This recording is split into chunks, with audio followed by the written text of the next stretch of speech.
Hello, gorgeous humans. I just turned 36 yesterday, so I've been reflecting a lot on my birthday actually, which is always such a nice time of the year, time of your life, I think, to reflect on where you are now, where you were, what happened in the last year, what happened in the previous years, and what is to come for the next chapters. And interestingly, I am somewhat interested in astrology and all of these goings on of astrology.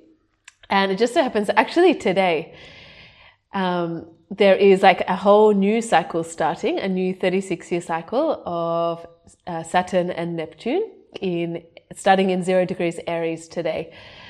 And don't quote me on all of these things because I'm not an expert in all of the different names and phrases and things of astrology. But basically this just means, and I'm a Pisces girl on the cusp of Aries, obviously. So we are closing a big chapter in Pisces and starting a whole new one, a new 36-year cycle starting in 0 degrees Aries, which just means like the start of the zodiac. Today is the start of the astrological new year.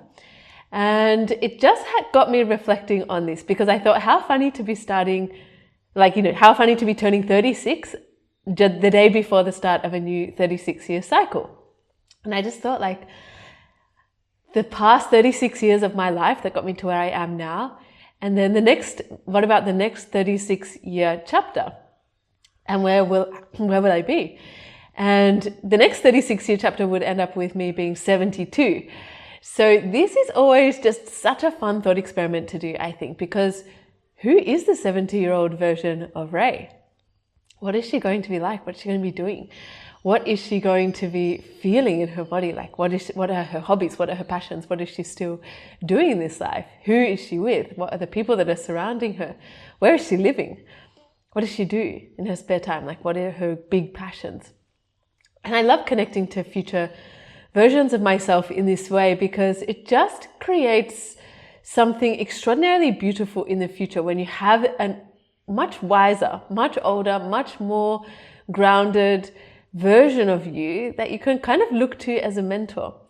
And so I did this beautiful thought experiment of just imagining myself as a 72-year-old and just reflecting back on what would I like to do these next 36 years? What kind of things would I like to have achieved?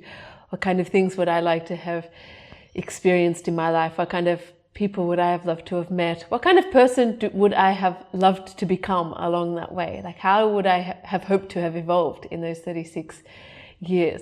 And also, obviously, on this journey of Kalari, I wonder how her physical state is. I wonder how strong she is. I wonder what she's doing. And there is a podcast episode. Actually, it's one of you guys' most favorite ones and the one that I received the most messages about. And it's one that I recorded with Samir, speaking about your 80-year-old self. And we spoke a lot together in that episode of kind of having this connection to the 80-year-old version of you and working backwards from that place.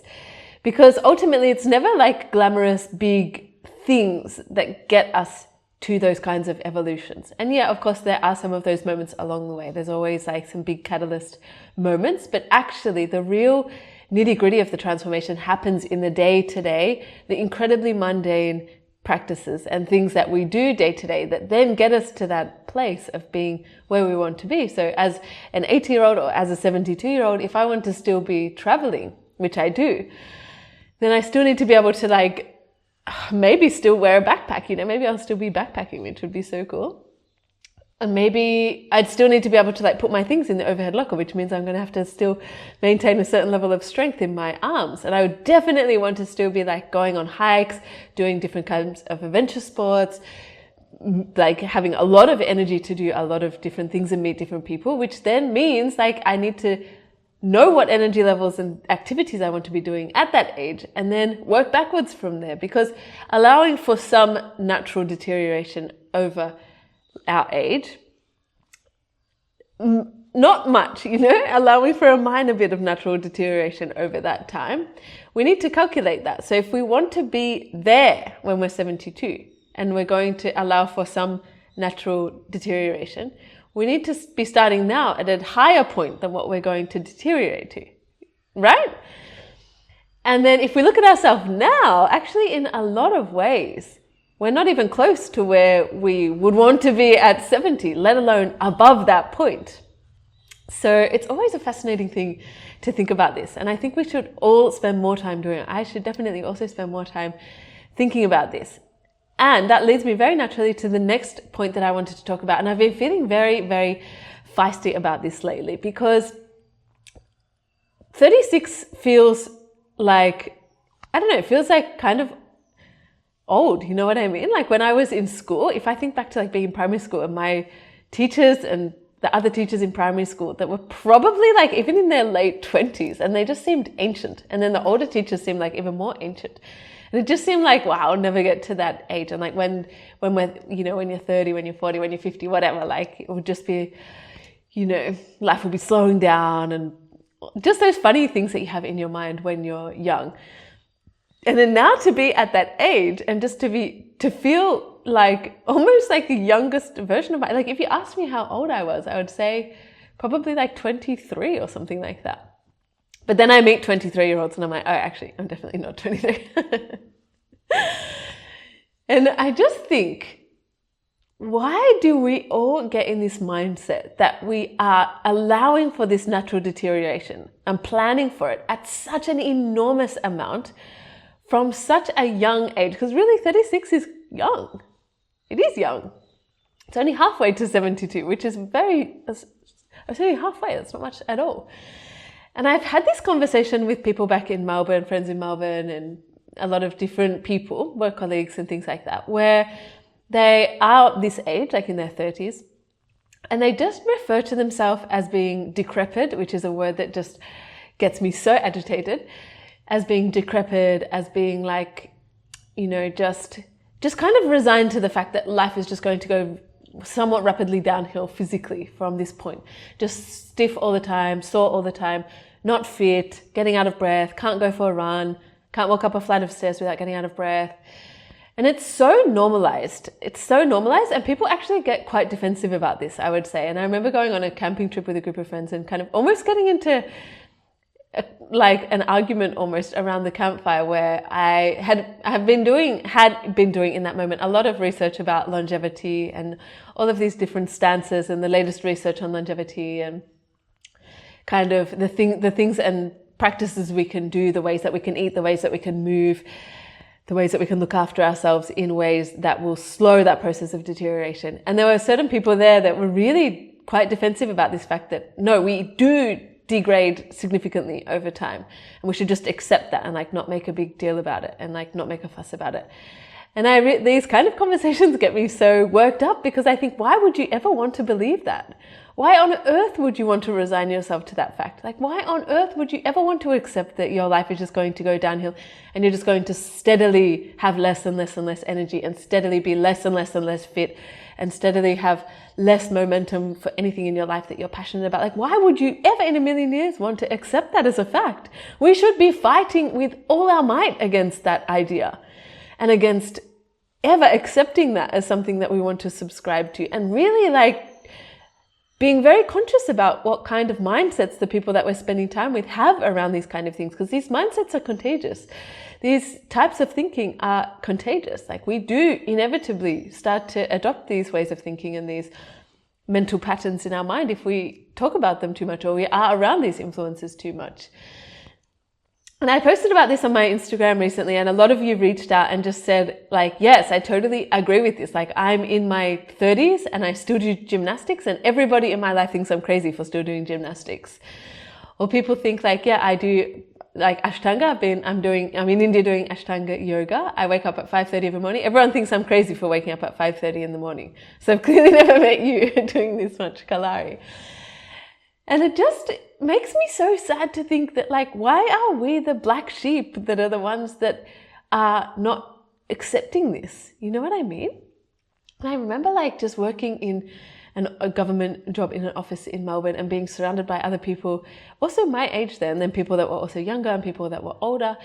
And just this mindset of like, you know, this is it. So we're just going to have to like accept that this is it. And it is what it is. You know, we're just going to like work and sit in the office and just like slowly wither away. And it makes me so sad to think that. And like, yeah, I know that we have responsibilities, and I know that it's difficult to fit things in around work and around families, especially if you have children. Like, fair play to all of you moms that have kids and still find ways to be active and move your body and nourish yourself and nourish your children and teach your children these beautiful life skills, because I know it's not easy. Some of my most transformative clients have been mums, and just working with them very closely and realizing like how much different it is when you have to take these things into account. But not that it is ever something that can stop you. Do you know what I mean? If anything, actually, a lot of the mums that I've worked with come feeling this kind of disheartenment and like feeling a little bit lost or struggling with this, and then very quickly realize, like, once they feel this change for themselves, that the most extraordinary gift that they could give to their children is to be demonstrating this to them, be educating them on like, why is it important that we go outside and move our bodies? Why is it important to go outside first thing in the morning and go for a walk? Why is it important to eat these specific things? Why is it important to go to the shops and like shop in certain areas of the shop? And what does it mean to like teach your children how to cook, and teach your children what types of food go together? In what ways are they nourishing different parts of your body? And then I think like in general life, like these things are so overwhelming, and most people don't have that in much time or energy to understand them for themselves. But once you do, it just becomes so clear that of course you would want to understand this, first of all, and of course you would want to teach your children these things. Of course you would want to share this knowledge with as many people as you can, because it genuinely really changes your life. It changes completely your children's lives. So I am genuinely now at 36 training Kalari like this, the strongest I have ever been in my entire life. I have been, I think, maybe fitter than this cardiovascularly in a different way.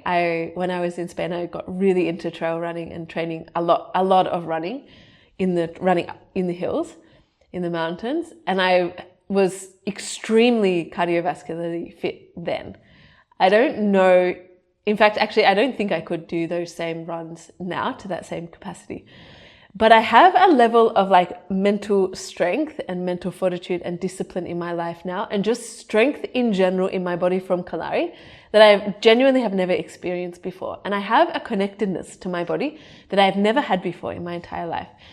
And I've had an interesting journey with like my own fitness and my own evolution over the course of these past 36 years. And honestly, it's been a lot of ups and downs. It has not been linear by any stretch of the imagination. As a kid, we were always active growing. We didn't have a TV growing up, so we spent a lot of time outside just running around and entertaining ourselves and that kind of thing. In school, I loved running, but I wasn't doing anything really else, but just running in like inter-school sport. And then in high school, I really didn't really do anything, no exercise whatsoever. I did a Bachelor of Musculoskeletal Therapy and Bachelor of Health Science, and also didn't really do any exercise. I was like very anti-gym mentality and gym life. A lot of other people in that bachelor were very like fitness oriented, and I never related at all to any of those people or that concept. And I always had a lot of energy anyway, so it was never like something really on my, and maybe that's just the joy of being that age, you know, we're metabolically very flexible, so we can get away with a lot more. And we do lose some of that metabolic flexibility over time. So we have to compensate for it in other ways, mainly by actually just working hard physically. And then from there, yeah, it was like an interesting journey. I also did then my Masters of Clinical Exercise Science, which is obviously heavily around exercise and movement and gyms and this kind of thing. So I started exploring it then, but never really resonated with that lifestyle still. I moved to the UK. Also was still like very sedentary, I would say. I got into running in the UK just out of I remember my first 3K run I ever did was like the hardest thing I've ever done. It was so difficult. It was so difficult. And then I had this like on and off again love affair with running. I stopped, I traveled and stopped. I came back and started again from scratch. Then I moved to Spain and I was living in a community of elite athletes, pro cyclists. And there was just a huge amount, obviously the whole entire city was centered around this sport. And initially I felt like completely outside of it. I was not fit at all, not interested at all, lonely, struggling. until I got a dog, and we adopted a dog together in Spain, my partner at that time. And with Layla, she really opened up this whole new world to me of going for really long hikes with her and like loving being outside. And she was only a puppy when we adopted her, so she didn't have that much strength in her body. She was really unwell. But as she got fitter, I also got fitter. So we would go for walks and longer walks and longer walks, which then turned into runs and longer runs and longer runs, which then introduced me to this whole community of beautiful women that were like really into trail running with their dogs. And that opened up a whole world to me that really changed my life completely. And then there were like, again, ups and downs from there as well, like of having to leave that world and coming back to Melbourne into COVID with nobody around me that was interested in any kind of health or fitness. And then traveling again and like trying to find my own things, backpacking, and then eventually discovering Kalari, discovering Ashtanga yoga, and now being here. And it's just been this fascinating thing where when we're young, we just think that we're in our prime, and we're always just in our prime. It's like when we get old, we'll be old. But I just feel like the prime is still coming, you know what I mean? Like, I feel like I'm this strong now, and I've only just started the diploma. It's only been like 2 and a bit months. And it's 2 years. I can't even imagine what I'm going to feel like at the end of the 2 years, because I can see it in the classes and around town, the people who have studied this diploma previously and the people that have just finished it. And the way that they are in their bodies is extraordinary. The amount of vitality that they have, the way that they spar, the way that this sense of like playfulness and aliveness in them that is awakened, I think, through this practice, through Kalari specifically, but also through just this practice of like celebrating so much our body and our aliveness and our life force, and doing all that we can to amplify that. And never, ever, ever, ever going to the side of just thinking that we're just going to naturally lose it, so there's no point in even trying anyway. It's a choice. It's such an active choice. And it's a choice every single day. It's a choice every single day to get up and go to Kalari. It's a choice every single day to get up and do a meditation instead of snoozing your alarm. It's a choice every day to get up and make your own breakfast, something really nice, instead of just getting a pastry on your way to work. Do you know what I mean? All of these things are choices, and they're not glamorous choices in the moment. It's not glamorous to get up every morning at 4 o'clock in the morning and then go to, in the dark, go to Kalari and again go into the pit and do the same thing every day. It's not glamorous. It feels hard. You know, it's beautiful. I love it. I love it so much. But it's also just, it's not a miraculous thing in the day-to-day. It's just 1 million moments stacked on top of each other that lead to something like feeling like in your prime at 36, like feeling like just the most lit up by life, the most excited to see where you're going, the most motivated to become the even more fitter version of yourself. And I've been watching some videos of Kalari on YouTube actually, which is so fascinating. And the guru of our school has been saying kind of recently that the practice itself is deteriorating, and just because people aren't taking it that seriously anymore, and as it gets like more and more diluted over time, it just becomes extremely diluted. And I was having a conversation with a friend about this of, you know, why do we think this is happening? And I think it has a lot to do with just society in general and the way that society is trending in this direction of not really wanting to do hard things, like not necessarily wanting to get that uncomfortable, not wanting to challenge ourselves. And this whole mindset of like, if it's difficult, just go to child's pose kind of thing, which is, I think, extremely common in all of these yoga classes and things like that these days, which of course, like, we have to know the limits of our body. We have to respect our body, and we shouldn't injure ourselves. We shouldn't push ourselves beyond the point of where we are. But there is just so much room in that phrase for just piking out early. Do you know what I mean? And I can say that confidently just explicitly through my own experience, because now it's been 100 days consecutively of training Kalari every single day. I have not had a single day off for 100 days. Technically, the school was closed for 2 days, but I did my own Kalari practice at home. And it's been 5 hours a day since the 15th of January, since the diploma started. And people think it's silly to not have any days off, you know what I mean? And I've learned a lot about pushing my body through those 15 days. But had I given myself the option to just not go if I didn't feel like it, I would have missed a lot of classes because my body has been sore. I have had injuries here and there, and the injuries are like moving around my body very quickly, which is fascinating to see. There's so much energy moving. There's so much energy moving with the breath. There's so many blockages in the physical body and in the energetic body that are being unblocked and shifting these things around everywhere. And so it's extremely fatiguing and extremely painful. And there's just been so many days, especially the afternoon classes, where it doesn't feel possible even to go, but I just don't even ask myself the question. And so I go, and every single time I've been able to do the class, everything in the class, to the best of my abilities, like always pushing myself, and have felt amazing afterwards for having kept my commitment and having actually gone to the class and having always learned something new, having always unlocked something different in my body. And so if we always give ourselves the option to just opt out the moment something is slightly difficult, or the moment something is slightly sore, or the moment we feel slightly tired by something, we never get to push the limits. We never get to really come up to our edges and see what the edges are, and push them a little bit and just see what happens. Just see how we can navigate what it feels like to be uncomfortable at the edges, what it feels like to want to step outside of that zone of safety and comfort. And I think as well, this thing of the beautiful one of you that reached out and said about people saying, why would she still be doing gymnastics at this age and she could get injured and all of those things. What makes you think you would have a body at 72 years old that will be strong and resilient if you don't have a body now that you can take to a gymnastics class and not immediately get injured?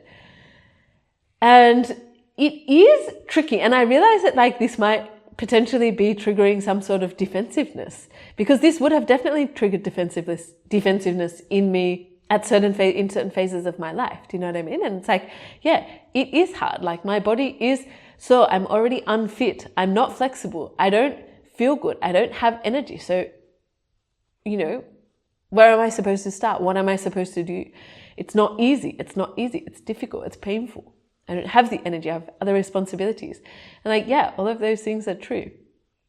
And those things will always be true. There will always be responsibilities. There will always be things to do. There will always be different niggling pains in our body, because our body is an extremely alive, extremely, extremely complex system, interacting with every single facet inside of our body and every single part of our environment outside of our body. It's navigating a lot. Our body is navigating and managing and processing and coping with a lot of different things. That's never going to not be the case. Do you know what I mean? You're still going to be doing all of your internal processes. You're still going to be living in a chaotic external environment. So the best thing to actually do is to start training your resilience as soon as you possibly can, as soon as you can. And it's never too late to start. There are people in Kalari, and I've seen them. There's one man in particular. I don't know how old he is. I would guess that he's maybe in his late 50s, early 60s, maybe late 50s. And he's been coming consistently, at least for maybe 1 year now. I've seen him multiple times that I've come and gone from Kalari. And it has been so beautiful to watch his progress. And he has taken it very, very slowly and steadily, which I think is brilliant.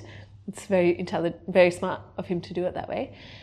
And his body has changed completely. But almost more importantly than that, his demeanor in himself has changed completely. It's a completely different person now.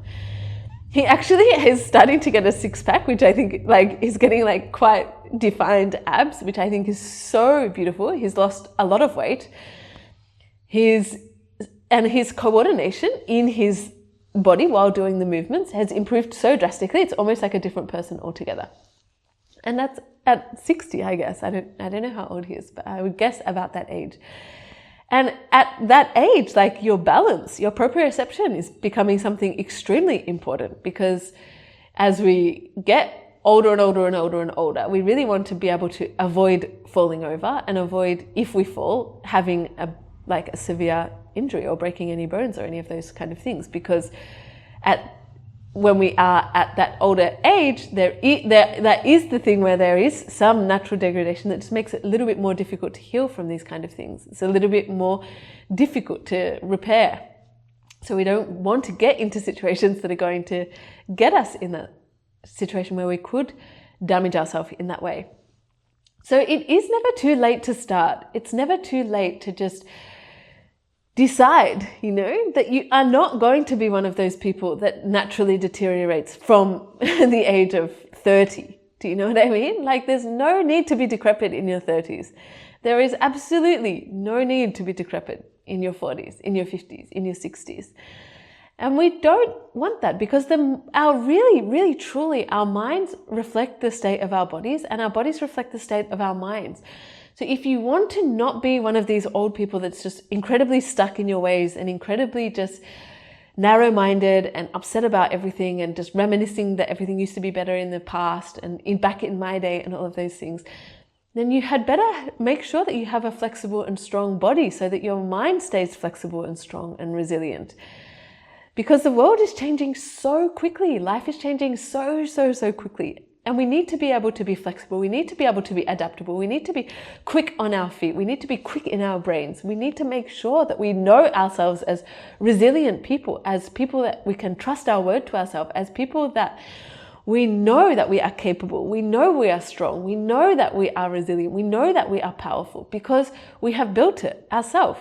Because we haven't just thrown in the towel at whatever age because everybody around us has, and everybody in the workplace doesn't care, and everybody had just completely let themselves go, and nobody else around you is interested in pushing themselves in this way to become the strongest version of themselves this year. I hope next year I'm even stronger. I hope the year after that, I hope at 72 I'm even stronger than I am now. So I think birthday is always such a nice time to reflect on these things. And this is as much a pep talk to my own self as it is to any of you as well, because I think we always just need to be reminded of this. We need to be reminded to not just go with the status quo, not just go with what everyone else around us is doing. Don't eat the way that everyone around you is eating. Don't move the way that everyone around you is moving. Don't just end up in a life where you just sit on the couch and watch TV shows and eat takeout and feel tired and refer to yourself as decrepit and don't have any energy to do anything that actually is meaningful to you in your life, because you deserve better than that. You deserve to be full of life and vitality, like so much life and vitality that you don't even know what to do with it. It's bursting out of the seams, and you can't help but make every single person that you come across ask themselves, what on earth is this person doing that they're so full of life? That's what we want to aspire to. That's the kind of people that we want to be. That's the kind of energy that we want to put into this life around us. And we want it to amplify more and more and more and more and more and more until we're 72, until we're 100, until we're 172. You know what I mean? So whether or not it's your birthday, and happy birthday to you if it is, we are all starting a new 36-year cycle, not just me. So it is a beautiful opportunity. And actually moving into 0 degrees Aries is a sign that rewards movement. It rewards action. It rewards momentum. It rewards moving forward with fire, with energy, with young energy, with new life. It's the first sign of the zodiac. It's fresh. It's freshness. So all of us could do so well to actually just sit down and reflect on this. Like, what is the things that we want to be creating in this new cycle? Because we will be rewarded for putting in energy into movement, into momentum, into becoming the strongest version of ourselves, into becoming the most powerful version of ourselves. Because life will match your energy, and life will give you more energy. Life will increase your capacity, it will increase your resilience, will increase your capabilities, it will increase your power and your delight and your presence and your clarity and all of the meaning in your life. It does work that way. So I'm sending you all of my love. And of course, as always, if you need extra support with this kind of thing, I love this kind of work. I want to bring you on this journey with me of becoming the strongest version of myself. There is for sure your own version of this Kalari diploma in your own life. You can figure it out for yourself. You can send me a message and we'll figure it out together. Really, it's not too late to start transforming your life. Sending you so much love.